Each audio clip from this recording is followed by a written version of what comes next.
Okay, 4.31. Nayam lokosti ayagnasya kutonyap kuru sattama. Oh, best of the Kuru dynasty. Without sacrifice, one can never live happily on this planet or in this life. What then of the next? So we discussed last set of verses, different types of sacrifices that people do. Eventually, everything is just a different stage on the path um, coming to Krishna. So, and like we discussed, process of bhakti is the quickest and fastest way of achieving perfection. But here Krishna is saying any kind of sacrifice. People have to be engaged in some kind of sacrifice. Actually, today I was reading fifth canto, Bhagavatam description of hellish planets. I mean, pretty much in Kali Yuga, everybody will have to go to hell because anybody who doesn't follow prescribed duty has to go to hell. um, so the only means is for people to actually engage in sacrifice. Krishna is saying by not doing sacrifice, people cannot even be happy in this life. What about next? But whatever form of material existence one is invariably ignorant of his real situation. This is exactly what I was just saying. In other words, existence in the material world is due to multiple reactions to our sinful lives. Ignorance is the cause of sinful life, and sinful life is the cause of one's dragging on in material existence. The ignorance is the cause because we don't know that we should do, we can, whether we can do this, we cannot do this. We end up doing things which are actually sinful, and sinful life means again it brings us back into material world because we have to suffer. And here, very important sentence: the human form of life is the only loophole. Loophole almost looks like some like way to get out, by which one may get out of this entanglement. So if one does not even use the human form of life to get out of this process of this entanglement, then the human life is wasted. Then human life is non different from animal life. That is why this human life is so valuable, but unfortunately, people are wasting human life in dharma, artha, kama. Not even dharma, adharma, artha, kama in Kali Yuga. Very dangerous. The Vedas therefore give us chance for escape by pointing out the paths of religion, economic comfort, regulated sense gratification. At last, the means to get out of the miserable condition entirely. So Vedas talk about dharma, artha, kama, moksha. So here dharma, earning also, vritti has to be dharmic. Then artha not for like mindless sense gratification, but for living comfortably. Then fulfilling normal desires, etc. And finally, one must come to liberation, which is getting out of this material world. The path of religion or different kinds of sacrifice recommended above automatically solves our economic problems. By performance of yajna, we can have enough food, enough milk, etc. Even if there is so-called increase of population. And mostly everybody who comes to Krishna consciousness experiences this. As they engage in Sankirtana yajna, their general material condition somewhat stabilizes, becomes better. Generally. When the body is fully supplied, naturally the next stage is to satisfy the senses. The Vedas prescribe, therefore, sacred marriage for regulated sense gratification. Because once dharma and artha have come, what do you do with artha? Sense gratification. But that sense gratification should not be illegal or illicit. So one has to get married. Therefore, one is gradually elevated to the platform of release from material bondage. Now, how one is gradually elevated to the platform of release? Because when one wants to engage in sense gratification, that person needs a way and needs a opportunity. And once he engages and then realizes that there is nothing really in that, then he figures saying, okay, now I'm done with this. Now what is the next stage? Next stage is mm, release from material bondage. So then he starts working towards that because he realizes that sense gratification is useless and doesn't really satisfy. So then he looks at what is the next thing to be achieved. Hmm? And the highest perfection liberated life is to associate with the Supreme Lord. So liberation simply means getting out of this material world. But the highest stage is perfection is to go to Goloka Vrindavan. Perfection is achieved by performance of yajna as described above. Now, if a person is not inclined to perform yajna according to the Vedas, how can he expect a happy life in this body? And what to speak of another body on another planet? There are different grades of material comforts in different heavenly planets, and in all cases, there is immense happiness for persons engaged in different kinds of yajna. But the highest kind of happiness that a man can achieve is to be promoted to the spiritual planets by practice of Krishna consciousness. A life of Krishna consciousness, therefore, the solution to all the problems of material existence. In fact, again, fifth canto, it says Bilasvarga. Bilasvarga means all the lower planets which are below Bhuloka, Atala, Vitala, Sutala, Talatala, Rasatala, etc. They are all actually Bilasvargas. They are called. They are also heavenly planets where high heavenly planets, Urdhvaloka, are also heavenly planets. They are slightly high class, like high class meaning Vedic way of enjoyment. This Bilasvarga is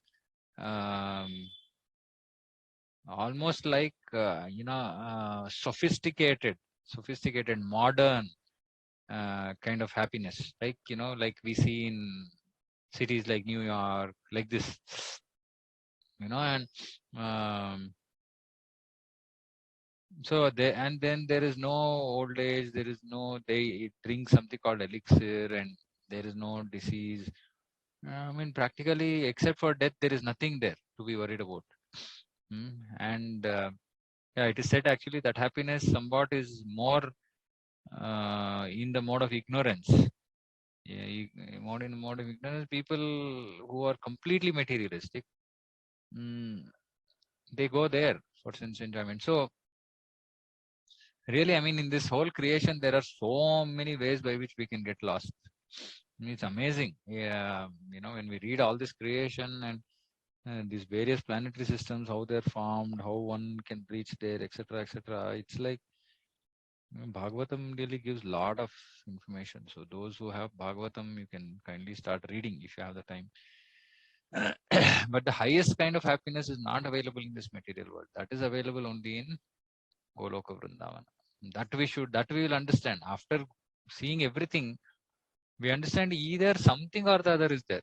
Somewhere there is death, somewhere there is fear of enemies, somewhere like in Bhuloka there is old age, disease, everything is there. But only Goloka is where there is no such issue. So that is what we are engaged in. So we should feel very fortunate. 4.32. Evam Bahuvidha. Question. Yeah. So it is mentioned that even we when we do worship Lord Krishna, it is also a form of sacrifice, right? Even chanting the holy name is sacrifice. Yagna. Yagya, yeah. But yagya is sacrifice, right? Yeah. So, like, just wanted to understand that part, that why this is considered as sacrifice, because here we attain spiritual happiness, although in sacrifice, something which is of substance value is offered. So basically, if we pay money to buy the Havan Samagri of Yagya, then that is considered sacrifice. But when we deal about bhakti, even that is considered sacrifice. So, how to understand that part? Yeah. So we'll discuss this here only, I think. Where I don't know, I can't remember. Okay. So there is Dravyamaya Yagna. So there are different types of Yagna. So there is Dravyamaya Yagna, which is sacrificing possessions, like you're saying, using money to buy things and offering. In Sankirtana Yagna, or in practicing Krishna consciousness as a sacrifice, we are sacrificing ourselves. We are sacrificing our so-called sense gratification. We are sacrificing so-called comforts. We are getting up early in the morning. We are doing tapasya. We are not eating anything apart from Krishna Prasadam. All this is sacrifice. Sacrificing, right? I mean, we are sacrificing whatever we would have otherwise done Okay, for so the pleasure of Krishna. is the understanding of sacrifice is fine, that something which is No, done. sacrifice is very elaborate. So we will discuss that. So there are different kinds of sacrifice. Like we discussed now only, right? Yeah, previous verses only we discussed, right? So somebody, last class. So somebody sacrifices speed, somebody sacrifices sense gratification, somebody sacrifices possessions, somebody sacrifices something. I mean, so many ways to do sacrifice. So Yeah. anything that we offer from our side for higher purpose is sacrifice. Yeah. So basically, sacrifice is considered something which is done against the willful, desire for sense gratification. So I think what my point is that Krishna explains a lot of sacrifices, right, in the previous verses. So the motive behind telling this is that we should perform these sacrifices just to come out of the inherent desire of enjoying, because Mm, even the sacrifice of speech is because people have a propensity to speak a lot, and they just enjoy that. So there is a subtle sense gratification, and is this the way to mm. dovetail that, and hence it gives us a form of sacrifice which helps in bhakti? What is the inherent relationship No, there? no, no. So what we have to understand is, see, all these sacrifices typically they're all part of varnashrama. The idea of sacrifice is that one should be engaged in dharmic way of achieving sense gratification. This is all dharmic way of achieving sense gratification. Even if somebody has some material desires, he can engage in the relevant kind of sacrifice and get things in the next life now, which is legal, which is completely legal. Now we cannot expect people to overnight give up sense gratification. So varnashrama dharma is a process where gradually purification happens. Gradually people come to understand that, okay, I don't want sense gratification, but till then they don't engage in adharma. They engage in sacrifices like karma kanda, which will give them better life in their next life, better conditions in their next life, which is absolutely acceptable, which is actually what Krishna's whole process is. That by following varnashrama, people will gradually come to bhakti, right? So it's a gradual process of purification. So in the initial stages of this journey, people might want the sense gratification, but legally, sacrifices provide for that. Yeah, in a regulated way, basically. Yeah, yeah. Okay. And also, it is written that once we do sacrifice yagya, then even the economic problem can be solved, right? Yeah, yeah, yeah. So, so did Prabhupada recommend any yagya? Because I Sankirtana yagna. Kirtan yagya, yeah, that is, Sankirtana yagya for everything, for all yeah. problems. I mean, there was drought in Hyderabad, said just do Sankirtana yagna. And like I was saying, I mean, like devotees also. Most devotees who come into Krishna consciousness engage seriously in Sankirtana yagna. They see that generally their material problems are also taken care. Prabhupada Mm, says in Bhagavatam, actually, spiritual progress automatically results in material progress. Now, material progress means what? Not that we are going to become Bill Gates or something, but our general life situation will become stable, so that we don't have to worry so much about money and other things, so that we can focus on serving Krishna. A yeah, lot of devotees experience that. yeah, true. Okay, bro. Yeah. Okay. 4.32. एवं बहुविधा यज्ञा वितता वितता ब्रह्मणो मुखे कर्मजान् विद्दितान् सर्वान् एवं ज्ञात्वा मोक्षसे. All these different types of sacrifices are approved by the Vedas, and all of them are born of different types of work. Knowing them as such, you will become liberated. Hmm. Different types of sacrifice, as discussed above, are mentioned in the Vedas to suit the different types of worker.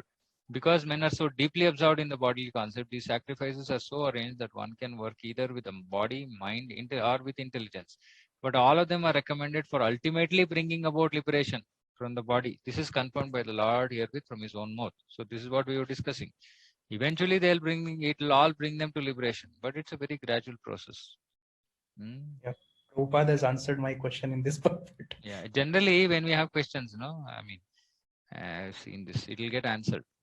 Either same verse, next verse. Yeah. Anyway, it's good. So that that means that we are thinking about the subject matter. Okay, 4.33.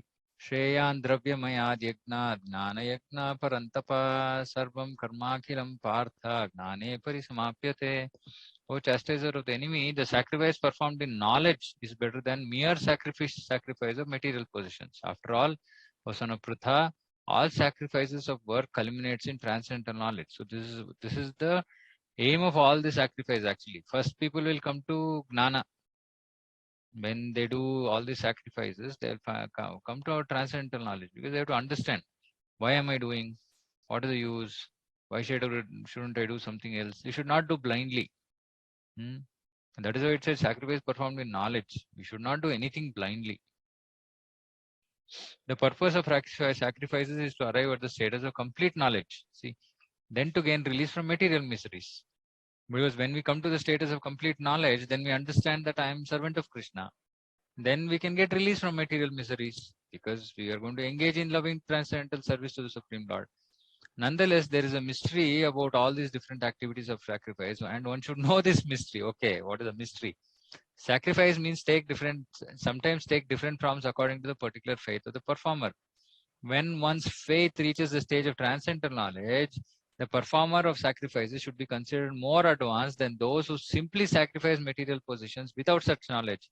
For without attainment of knowledge, sacrifice remains on the material platform and bestow no spiritual benefit. So this is amazing point. This is the mystery. That if somebody does sacrifices but without knowledge, they will get material benefit but not spiritual benefit. But if we do the same sacrifice with knowledge, then we will get spiritual benefit, right? Which is amazing. I mean, which is a mystery because people don't know about this. Real knowledge culminates in Krishna consciousness, the highest stage of transcendental knowledge. Without the elevation of knowledge, sacrifices are simply material activities. When, however, they are elevated to the level of transcendental knowledge, all such activities enter onto the spiritual platform. When, however, they are elevated to the level of transcendental knowledge, all such activities enter onto the spiritual platform. Sorry, I am having a lot of disturbance here.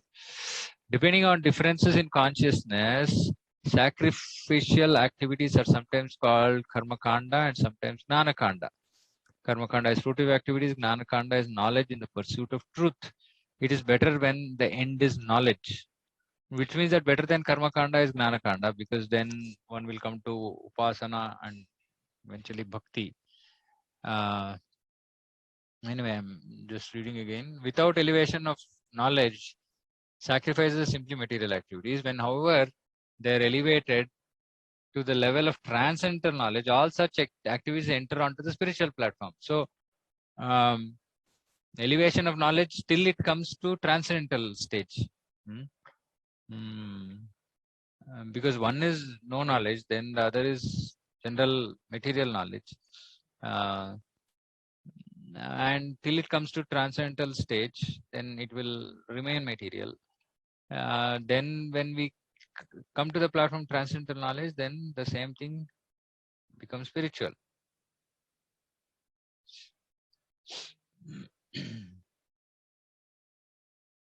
So basically, Prabhu, I think maybe that's why Prabhupada did not focus on sacrifice much, because ultimately, if we see sacrifice are leading us to the supreme knowledge, which is culminating in Krishna consciousness, right? So maybe that's the reason Prabhupada directly focuses on bhakti and chanting of the holy names rather than specific Vedic system of sacrifice. Is that correct? Not really, because see, we also know Krite Dhyayato Vishnu, Tretayam Yajato Makai. So this is Makai, which is all kinds of homa, sacrifice, this and that is Treta Yoga process. Kalauta Dhari Kirtanat. People today in Kali Yuga are still doing you are following processes which are not for this Kali Yuga at all. They're doing sacrifices which is for Treta Yoga. They're doing going to holy places, etc., which is or deity worship, which is mainly for Dwapar Yuga. Kali Yuga is Hari Kare, Hari Kirtana. But apart from ISKCON, most people are not engaged in Yuga Dharma. Yeah. So Prabhupada is giving us just Yuga Dharma. And Krishna is generally speaking saying that, okay, there are all these kind of sacrifices. All these are good because these sacrifices are not meant for perfection. Perfection is Yuga Dharma. These sacrifices are good. They will, put person on the path of pious life, and slowly he will make progress. Eventually, he'll come to transcendental stage, Yeah. right? But Prabhupada is giving us absolute knowledge. What is required for Kali Yuga? Take this direct. No, no beating around the bush. Hmm. Yeah, and it's unpopular. But I mean, I'm seeing nowadays ISKCON is also becoming like Vedic. They're doing that. You go to the normal temples, they do na. You give your name, and then they'll do a stotara. And we should just engage people in chanting. I don't know why we are getting into all kinds of stuff. Anyway. Yeah. Okay. 4.34 तद्विद्धि प्रणिपातेन परिप्रश्नेन सेवया उपदेक्षन्ति ते ज्ञानं ज्ञानिनस्तत्त्वदर्शिनः. So now Krishna answers saying that, okay, where are you going to get this transcendental knowledge? How are you going to get this transcendental knowledge? Just try to learn the truth by approaching a spiritual master. So we should understand without getting initiated, there is no question. Of course, there are two kinds of spiritual masters. One is Shiksha Guru and the other is Diksha Guru. So Prabhupada is all our Shiksha Guru. So in that sense, we are initiated. But we, to follow the path which has been given by Srila Prabhupada, many times we face a lot of challenges. And our Diksha Guru is the one who actually uh, guides us, instructs us, so that we can actually, make progress and not get stuck. And also, Prabhupada once said, who is better, person Bhagavat or book Bhagavat? Everybody was saying book Bhagavat. Prabhupada said person Bhagavat because he can twist your ear. So if you're going in the wrong direction, the Diksha Guru will correct us. So we have to approach spiritual master, inquire from him submissively, and render service unto him. And this is also very important. Actually, this needs to be done. One should have Shiksha Gurus, one should have one Diksha Guru, any number of Shiksha Gurus, and all of them should be treated very similarly, and they should be rendered service to. And one should inquire from them submissively. The self-realized souls can impart knowledge unto you because they have seen the truth. So yeah, I mean, one can be called a Shiksha Guru technically if they have come to that stage, because they should be self-realized. Then they can impart knowledge, because they've seen the truth. They've seen the truth means actually they have realized. Basically, that's what it means. And which is why in Shastra also it says, like one can have a Kanishtadikari Guru, Madhyamadikari Guru, Uttamadikari Guru, but it's better to have a Uttamadikari Guru because he has seen higher levels of truth. Kanishtadikari wouldn't have seen anything at all. Madhyamadikari would have seen up to his level of progress. Uttamadikari is the perfect soul. So it's especially like Diksha Guru should be Uttamadikari. Shiksha Gurus can be many different levels. Based on their level of realization, they can guide us. Purport. The path of spiritual realization is undoubtedly difficult. So this Prabhupada is saying because otherwise, why would anybody want to approach a spiritual master? So the process is easy, but the path of following it is difficult. The Lord therefore advises us to approach a bona fide spiritual master in the line of disciplic succession from the Lord himself. No one can be a bona fide spiritual master without following this principle of disciplic succession. So unless the Guru himself has a Guru, there's no question of him being bona fide. We can't accept somebody like that. So self-made gurus are of Kali Yuga are rejected. So it has to be, he should have come in disciplic succession. The Lord is the original spiritual master, and a person in the disciplic succession can convey the message of the Lord. So this is, the message is coming from the Lord, not created by somebody. So person in disciplic succession will convey this message, that's all. No one can be spiritually realized by manufacturing his own process, as is the fashion of the foolish pretenders. Bhagavatam says, Dharmam tu sakshat bhagavat pranitam. The path of religion is directly enunciated by the Lord. Therefore, mental speculation or dry arguments cannot help lead one to the right path, nor by independent study of books of knowledge can one progress in spiritual life. One has to approach a bona fide spiritual master to receive the knowledge. Such a spiritual master should be accepted in full surrender. So, this is very important. Full surrender means no reservations. And one should serve the spiritual master like a menial servant, without false prestige. Very, very important. Satisfaction of the self-realized spiritual master is the success of advancement in spiritual life. Yasya prasadat bhagavat prasado. Inquiries and submission constitute the proper combinations for spiritual understanding. Both have to happen. Inquiries and submission. So one should have submitted fully and then submissively inquire. Unless there is submission and service, inquiries from the learned spiritual master will not be effective, which means that if we are not engaging in practical devotional service and serving the Guru, somewhere we will be thinking that we are better or we know more. We look at him as a source of knowledge, not as a connection to Supreme Lord. So service has to be there. When service is there, we understand, okay, that person is superior. Guru is superior to me. He is not just some source of information or knowledge. Only then it will be effective. One must be able to pass the test of the spiritual master. It is very important. And when he sees the genuine desire of the disciple, he automatically places the disciple with genuine spiritual understanding. See, this is one of the reasons why I tell devotees, saying that, you should be in the purview of the Guru somehow. At least, like, um, Guru should at least know who we are, what we are doing. And, then he might mercifully give some guidance.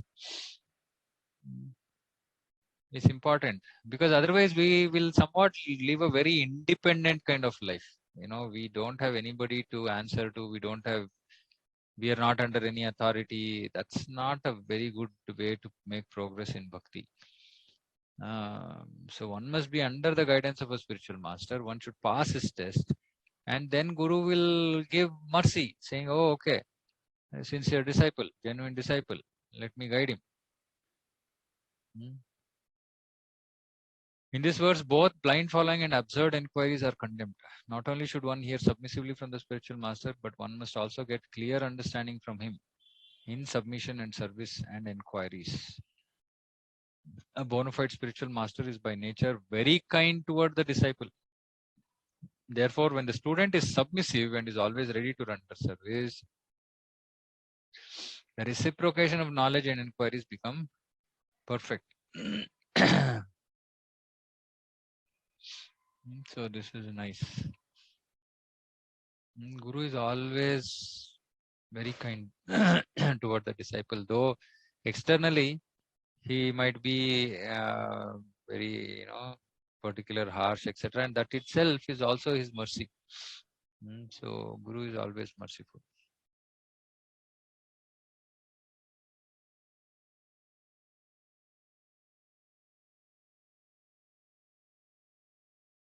Okay, we'll just do this verse. 4.35 Yagnatva punarmoham evam yasyasi pandava yena bhutanya sheshani drakshasi atmani atomai. Having obtained real knowledge from Guru, from a self-realized soul, you will never fall again into illusion. This is very important. For by this knowledge you will see that all living entities are but part of the Supreme, or in other words, that they are mine. So what is this transcendental knowledge? That we are all Atma, we are part and parcel of Krishna, and that all living entities are part and parcel of Krishna, and that we are not these bodies. So we can never fall into the illusion again. But unfortunately, even after we hear this knowledge a million times, we are still stuck in the illusion. That means that we are not fully surrendered ourselves, because in last purport, Prabhupada said full surrender. So if we have not fully surrendered, then we continue to remain in illusion. So we should fully surrender. We should give a false prestige. Purport. The result of receiving knowledge from a self-realized soul or one who knows things as they are is learning that all living entities are parts and parcels of the Supreme Personality of Godhead, Sri Krishna. The sense of an existence separate from Krishna is called Maya. Ma-ya. Ma means not this. It's not Krishna means that is Maya. Because everything comes from Krishna. Something that we have nothing to do with Krishna. That Krishna is only a great historical personality and that the absolute is the impersonal Brahman. Brahma Jyoti, they think, is superior to Krishna, from whom actually the Brahma Jyoti is coming. Actually, as it is stated in the Bhagavad Gita, this impersonal Brahman is the personal effulgence of Krishna. Krishna, as the Supreme Personality of Godhead, is the cause of everything. In the Brahma Samhita, it is clearly stated that Krishna is the Supreme Personality of Godhead, the cause of all causes, Sarva Karana Karanam. Even the millions of incarnations are only his different expansions. Similarly, the living entities are also expansions of Krishna. The Mayavadi philosophers wrongly think that Krishna loses his own separate existence in his many expansions. This thought is material in nature. We have experience in the material world that a thing, when fragmentally distributed, loses its original thing, original identity. But the Mayavadi philosophers fail to understand that absolute means that 1 plus 1 is equal to 1, and that 1 minus 1 is also equal to 1. That is the case in the absolute world. Purnamada Purnamidam Purnat Purnamudachyate Purnasya Purnamadaya Purnameva Vashishyate. When a Purna is taken out from Purna, Purna remains. This is beyond material conception. Materially, we can't understand this. Right? So, for want of sufficient knowledge in the absolute science, we are now covered with illusion. For want of means because we don't have sufficient knowledge, we are now covered with illusion. Therefore, we think that we are separate from Krishna. This is Maya, right? This is illusion. Although we are separated parts of Krishna, we are nevertheless not different from him. Again, this statement also we can't realize because we are so steeped in the thought process that I am this body that we cannot really think that as Atma I am non-different from him. Actually, we are not different from Krishna qualitatively. The bodily difference of the living entities is Maya. See, the bodily difference is Maya because it's just temporary and it's going to get lost. It's not real. We are all meant to satisfy Krishna. By Maya alone, Arjuna thought that the temporary bodily relationship with his kinsmen was more important than his eternal spiritual relationship with Krishna. The whole teaching of Gita is targeted towards this end, that a living entity as Krishna's eternal servitor cannot be separated from Krishna, and his sense of being an identity apart from Krishna is called Maya. The living entities as separate parts and parcels of the Supreme have a purpose to fulfill. So this is now, having forgotten that purpose since time immemorial, they are situated in different bodies as men, animals, demigods, etc. So Prabhupada is saying, why are we rotting here in this Maya, thinking we are separate from Krishna? Because we have a purpose to fulfill and we have forgotten the purpose. So we are just like, if we are started to go somewhere and then we suddenly forgot where we have to go. Then what will we do? We'll keep roaming around in all the roads because we don't know where to go. Such bodily differences arise from forgetfulness of the transcendental service of the Lord. But when one is engaged in transcendental service through Krishna consciousness, one becomes at once liberated from this illusion. So when we are Krishna consciousness, we should remember, I am not this body, I am soul, I am servant of Krishna. Then this illusion is gone. That I am this body should go. One can acquire such pure knowledge only from the bona fide spiritual master and therefore avoid the delusion that the living entity is equal to Krishna. Perfect knowledge is that the Supreme Soul Krishna is the supreme shelter for all living entities. And giving up such shelter, the living entities are deluded by the material energy, imagining themselves to have a separate identity. So if we give up shelter, so this example is given of a spark of fire. If it is separated from the fire, it will just get extinguished. So like that, if we as living entities, we think we are separate from Krishna, then we become forgetful of Krishna, then we are caught by Maya. We are caught by material energy and we are just deluded by it. And then we think we have a separate identity and we have no connection with Krishna and all these illusions. Thus, under different standards of material identity, they become forgetful of Krishna. When, however, such deluded living entities become situated in Krishna consciousness, it is to be understood they are on the path of liberation. So we are all on the path of liberation, as confirmed in Bhagavatam. Muktirhitya anata rupam swarupena vyavastiti. Liberation means to be situated in one's constitutional position as an eternal servitor of Krishna. So beautiful. So just to summarize, that knowledge that all living entities are part and parcel of Krishna, and that we are, we are Atma, we are not this body. Being fixed in this knowledge, we will be able to raise above the illusion of material energy. Material energy wants to make us believe that we are this body and we belong to this material world. But when we get transcendental knowledge from a guru, spiritual master, then we understand that we are not this body, and we try to revive the activities of who I really am, which is soul, part and parcel of Krishna. So Krishna consciousness is the real answer to this illusion, or the real means to get out of this illusion. Okay, so we'll stop here. Anybody has any questions? Oh, a lot of devotees. Okay, thank you for attending. Okay, any questions from anybody? Okay, no questions. Panchakalpatarubhyascha kripa sindhubhyo cha patitanam bhavanebhyo vaishnavebhyo namo namaha. Samaveta Gaura Bhaktivinoda ki jai. Hare Krishna. Hare Krishna Prabhu. Hare Krishna. Dandavat Prabhu. Hare Krishna. Hare Krishna Prabhu. Hare Krishna. Hare Krishna Prabhuji, thank you. Hare Krishna Mataji. Okay.